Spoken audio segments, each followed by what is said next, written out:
Ladies and gentlemen, it is time for Boxing Scene's top stories only on ProBox TV, your boxing channel.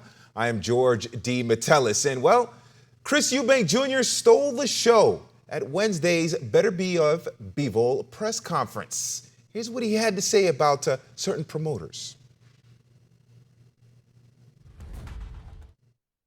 On the promotional team, you've chosen boxer. Why? Why boxer? Because every other promoter out here is a scumbag. That's why. You know, you've got Frank Warren behind me, been lying and cheating his way through boxing for the last couple decades. Wow. Sued me for a couple $100,000 a few years ago, so obviously I was never going to go with him. You know, the guy's a scumbag. Calais Sauerland, you know, had me locked up. Speak up, I can't hear you. Calais Sauerland had me locked up in a terrible contract for the last few years, squeezing money out of me at every opportunity. Scumbag. Eddie Hearn, Frank Smith, you know, they did everything they could to try and make this fight against Conor Benn still go ahead. Still go ahead. Why don't you fight Hamza Sharad, scumbag? After knowing that they, that he was on steroids. Interesting comments, to say the least, by Chris Eubank Jr. in Wednesday's Better Be of Bivol news conference. All right, let's bring in our world champions here to talk about the comments of Chris Eubank Jr. We have Chris Algieri and Paulie Malignaggi joining us here on Top Stories. All right, Chris, this obviously reflects thoughts that run through fighters' minds about the businessmen who run boxing. Now, have either of you felt this angst, and how do you navigate through those emotions? It's a rare moment of honesty from a fighter that I'm sure a lot of fighters have had very similar thought processes in terms of their experiences with promoters and managers throughout the sport. I say it all the time. Boxing is the greatest sport in the world. It is the worst business. Best sport, worst business. That's just a matter of fact at this point. My favorite part of that whole SOT, or that little video clip we just saw, was them scanning to each promoter and see how uncomfortable they were as Eubank had control of the mic and was able to speak his truth, you know, for whatever that means. Yes, I've had this experience. I've been in multiple lawsuits throughout my career between managers and promoters for a number of different, very, very shady things. I've been locked up in very bad contracts. A lot of it came from, you know, I'm not putting all the onus completely on the promoters. And the guys it's a business. Guys are going to get away with what they can. It comes down to the fighter themselves. Have a good lawyer and a good team. I came into the sport very naive to all that, so I paid the price early on. But that's something that's always happened in this sport, and something that probably always will, because the position of power that certain entities in the sport have over the particular fighters in question, it creates a balance of power that is very, very skewed, especially early in a career when you will be needing to sign contracts. At the end of your career, the scales tip, and the fighters have a lot more power and a lot more say when it comes to these kinds of business deals and the money that's being made. But that's beside the point. You know, and in this particular situation, and I think there was a lot of people who probably watched Eubank, mostly fighters, who looked at that and they were like, yeah, you know, give it back to the man. And then there were people who were like, oh, well, then he retracted the statement. Well, I'll tell you personally, from personal experience, what happens when he retracts that statement, or why he retracts that statement. Because shortly after that, he probably got 3 or 4 cease and desist letters from companies telling him that was libel and they're going to sue him and they're going to go to court. And the fighter himself has to pay for all of that. So you got to battle the promotional companies, because you're a single entity. You have only a small window to make money, and that window is a couple of years for a fighter. For a promoter, they're a company. They have a couple of decades to make money. So it's not really a great hill to die on for a fighter to sit there and go into legal court battles with promoters, because generally you can't fight when you're in those. While you're doing that, you can't make money. If you don't fight, you don't make money. So I understand why he may have, you know, retracted such statements so they can move on with what the fight's going on. But I think there's a lot of sentiments that Eubank touched on that many fighters have felt in the past, currently, and probably in the future as well. Yeah, I have a quote from the great John Wooden. I think it applies here. It's and I thought about this when all this was going on, and it says, quote, "I worry that business leaders are more interested in material gain than they are in having the patience to build up a strong organization. And a strong organization starts with caring for their people." Yeah. So what does that mean? You know, the way I take that is, if you're worth, only in this business of boxing do you have promoters worth $100 million. And in order to be worth $101 million, they'll be still willing to screw a guy who comes from nothing, you know, or at least allegedly screw a guy who comes from nothing. And I'm not saying I know the details, but some of these details are public. For example, Terry Marsh shot Frank Warren, literally with a gun, with a bullet, almost killed him. Went and shot Frank Warren because he was so disgusted at what the way he'd been treated business-wise. Obviously, there's two sides to that story.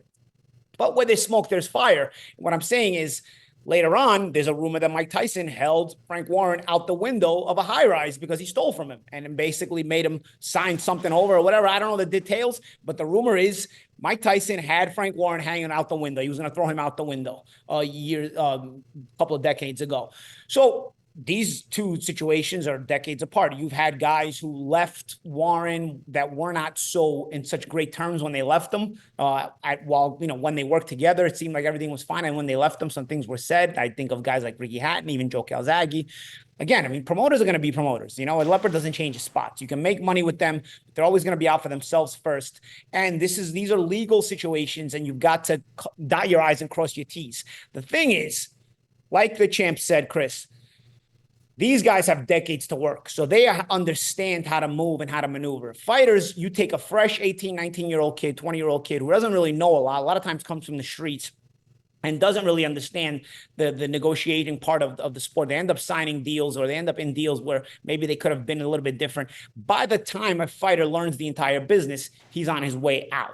And then the promoter starts with another fresh-faced 18, 19, 20-year-old kid who, again, doesn't know as much as they do because they continue to have that experience while the fighters have a lesser experience.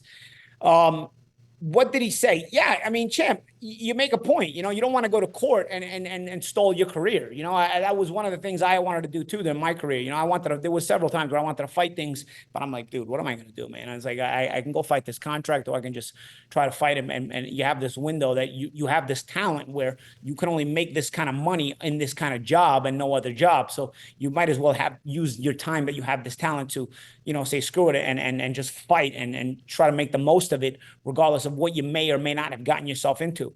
The things he said, you know, I don't know the details about his dealings with Frank Warren. He said Warren sued him a couple of years ago and got money off him. Okay, you know what? He did. But what I said about Frank Warren, the alleged stories that I heard about Frank Warren, the Marsh stuff is public news. Marsh shot him.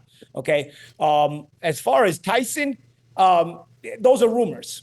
Could be, you know. So again, where there's smoke, there's fire. You know, if you get accused several times of if your friend gets accused several times of going into stores and shoplifting, and every time he tells you he's innocent, at a certain point you're going to be like, maybe it's also you, bro. You know what I mean?